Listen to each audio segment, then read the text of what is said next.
ضعیف اور سن رسیدہ افراد کے روزے کے بارے میں۔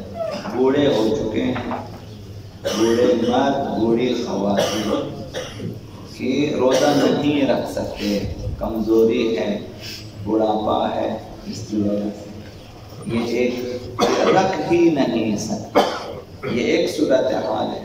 دوسری صورت رکھ سکتے ہیں لیکن بامشقت رکھ سکتے ہیں، تکالیف کے ساتھ، سختیوں کے ساتھ رکھ سکتے ہیں۔ ان دونوں صورتوں میں روزہ واجب ہے۔ ماہ مبارک رمضان میں ایسی خواتین اور ایسے مردوں پہ روزہ رکھنا واجب نہیں ہے۔ روزہ باعث مشقت ہونے کی صورت میں دوسری صورت ہے، اولاً رکھ ہی نہیں سکتے، ان پر روزہ واجب نہیں ہے، یہ ختم۔ دوسرا وہ لوگ جو رکھ سکتے ہیں لیکن بامشقت رکھ سکتے ہیں، ان پر بھی روزہ واجب نہیں ہے، لیکن ہر دن کے حساب سے ایک مد طعام واجب ہے۔ جیسے ہی ماہ مبارک رمضان ختم ہو جائے، وہ افراد جو بڑھاپے کی وجہ سے ان کے لیے روزہ رکھنا باعث مشقت ہے، وہ روزہ نہ رکھیں۔ جیسے ہی ماہ مبارک رمضان ختم ہو جائے تو مثلا 28.5 یا 29 کلو مثلا آٹا خریدیں اور کسی جو ہے مد کے عنوان سے کسی مستحق مومن نمازی کو دیں کہ جس کے پاس ہر وقت کا خرچہ نہ ہو۔ یہ مد ان پر کفارہ فدیہ یہ روزانہ جسے کہتے ہیں واجب ہے۔ کفارہ فدیہ یہ روزانہ ہے، روزہ نہیں رکھ سکتے، ہر دن کے حساب سے ایک مد طعام ہے 750 گرام، یہ دینا ان کے لیے واجب ہے۔ تو اس کفارے کے طور پر فقیر کو اگر آپ کھانا کھلانا چاہیں کافی نہیں ہے کہ آپ ایک فقیر کو بلائیں کہ آج کا کھانا کھا کے جاؤ، وہ کافی نہیں ہے۔ اس کی ملکیت میں ایک مد طعام دینا واجب ہے کہ آپ ایک مد طعام دیں، یا روٹی دیں یا مثلا آٹا دیں کہ بھئی یہ تمہارا ہو گیا، یہ اس کی ملکیت میں ہونا چاہیے، پھر اس کی مرضی ہے، وہ جو چاہے کرے، مثلا یہ اس کی ملکیت ہونا چاہیے۔ چنانچہ ماہ مبارک رمضان کے بعد اگر یہ لوگ جن کے لیے روزہ رکھنا مشقت ہے، رمضان مبارک کے بعد روزہ رکھنے کے قابل ہو جائیں، ان کی کمزوری برطرف ہو جائے، روزہ رکھنا جو ہے ان کے لیے ممکن ہو، تو حضرت آیت اللہ سیستانی کے مقلدین کے لیے کہ بنا بر احتیاط مستحب روزوں کی قضا کریں، واجب نہیں ہے، قضا بھی واجب نہیں ہے، مستحب ہے ان کے لیے۔ یہ بولوں گے اب امیر المؤمنین علی ابن ابی طالب علیہ السلام اللہم صلی علی محمد وآل محمد وعجل فرجہ وما من يوم وليلة من الشهر إلا والبر من الله تعالى يتناثر من السماء على هذه الأمة۔ ماہ مبارک رمضان میں ہر دن الگ سے، ہر رات الگ سے خداوند متعال کی طرف سے نیکیاں، احسانات، برکتیں، مغفرتیں بعنوان نثار، بعنوان تصدق اس امت کے افراد پر نچھاور فرماتا ہے خداوند متعال۔ اس میں محبت بھی ہے، عزت بھی ہے، احترام بھی ہے۔ نثار کسے کہتے ہیں؟ یعنی کوئی نقدی، کوئی جنس آپ تصدق کر کے کسی کے سر پہ نچھاور کر دے۔ عموماً جہاں شادیاں ہوتی ہیں تو جو دلہا بائی ہے یا جو دلہن ہے ان کے لیے آپ نچھاور، مثلا پہلے تو ہم نے دیکھا مٹھائیاں ہوتی تھی، جو ہے مطلب کھلی مٹھائیاں ہوتی تھی، رنگارہ مٹھائیاں ہوتی تھی، اور ان میں سکے ڈالتے تھے پہلے، 4 8 آنے 10 پیسے 5 پیسے جس زمانے میں چیزیں رائج تھی، اس کو مکس کر کے پھینک دیتے تھے، ان کے سروں پہ نچھاور کرتے تھے، بچے اور کچھ لوگ انہیں چن لیتے تھے۔ تو ابھی آج کل جو ہے مثلا ہار پہنائے جاتے ہیں اور جو ہے نوٹس جو ہیں پیسوں کے وہ نچھاور کرتے ہیں۔ یہ دیکھیں اس کی عزت، اس کا احترام اور اس سے محبت، اور اس وجہ سے نچھاور کرتے ہیں۔ کوئی شوق تو نہیں ہے کسی کو کہ بنڈل پیسے نچھاور کریں، تو یہی صورت، اس کو نثار کہتے ہیں۔ خداوند متعال بر نچھاور کرتا ہے. باور کرنا نہ کرنا یہ ہمارے ایمان سے اس کا تعلق ہے. عموماً ہم لوگ بہت کم باور ہیں، ہمیں باور کم ہوتا ہے، یعنی یقین کم آتا ہے، پورا یقین نہیں آتا. بر کلمۃ جامعۃ لکل صفات الخیر لغت میں کہ بر کسے کہتے ہیں؟ نیکی. بر ایسا کلمہ جس میں تمام خیرات شامل ہو، سب بر ہے. تو لہٰذا اس ماہ میں روزہ رکھنے والوں خدا اتنا عزیز رکھتا ہے، اس قدر پسند فرماتا ہے. ہر قسم کی خیرات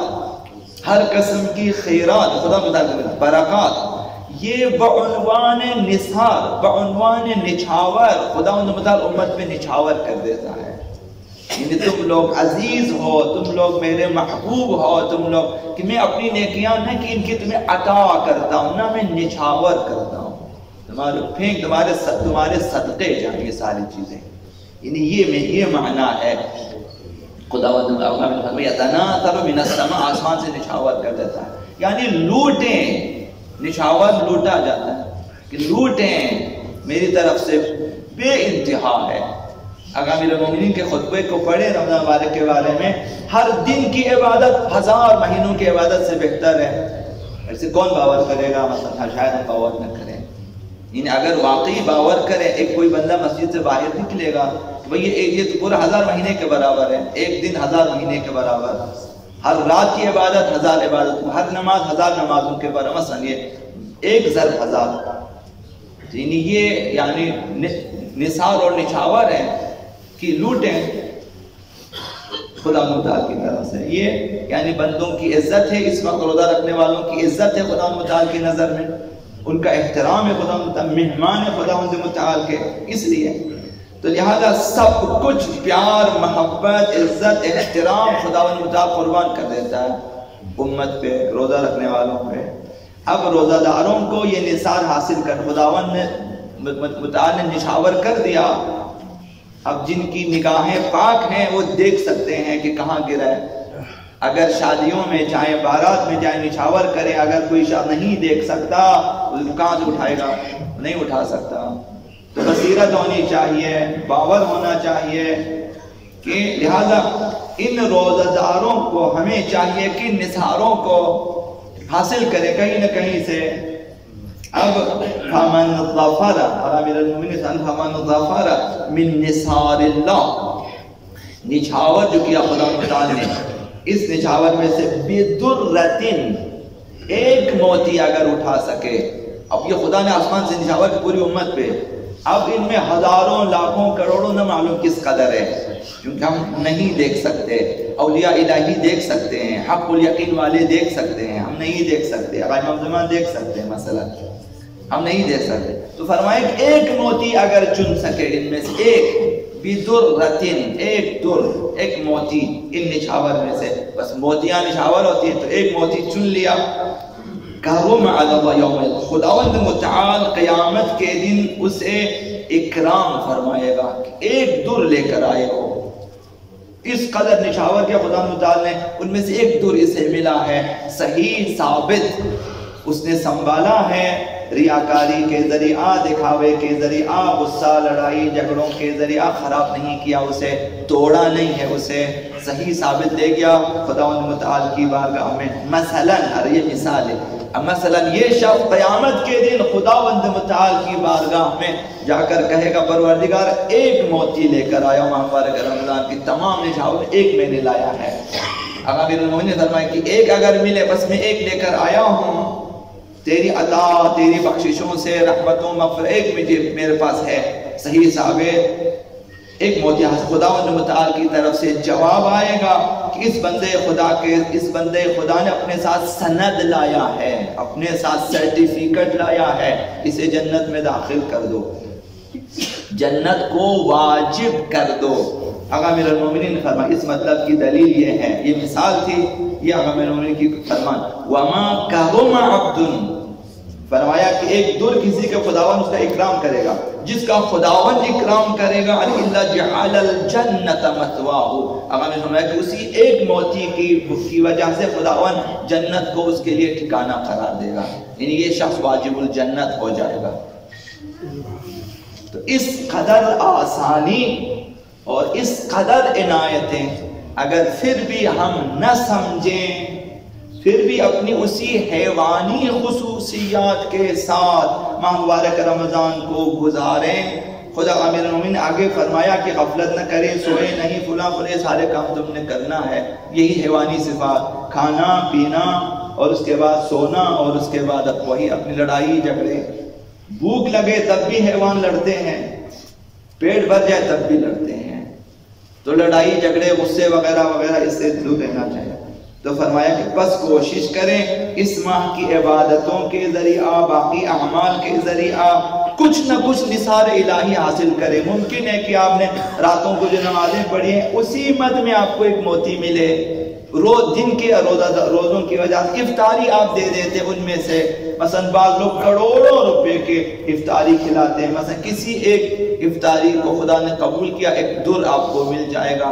آپ کسی مستحق ترین رشتہ دار کو بلائیں اپنے گھر اسی نیت سے کہ آج اس کو میں نے افطاری ہی دینی ہے، کوئی منت نہیں، کوئی احسان نہیں، کچھ بھی نہیں کہ یہ مومن ہے میں نے آج اس کو محضاً لرضا خدا افطاری۔ ایک بندے کو بلائیں پورے اخلاص کے ساتھ، یعنی اس میں پھر دکھاوا، ریاکاری، احسان جتانا وغیرہ نہ ہو، صاف ستھرا اسے کھلائیں، انشاءاللہ وہ ایک در مل جائے گا کہ ایک صلہ رحمی اس نے کی، ہم افطاری دیا ہے اسے، اپنے عزیز ترین رشتہ دار کو جو کہ مومن ہے متدین اس نے بلایا اور افطاری دیا، شاید وہ مل جائے۔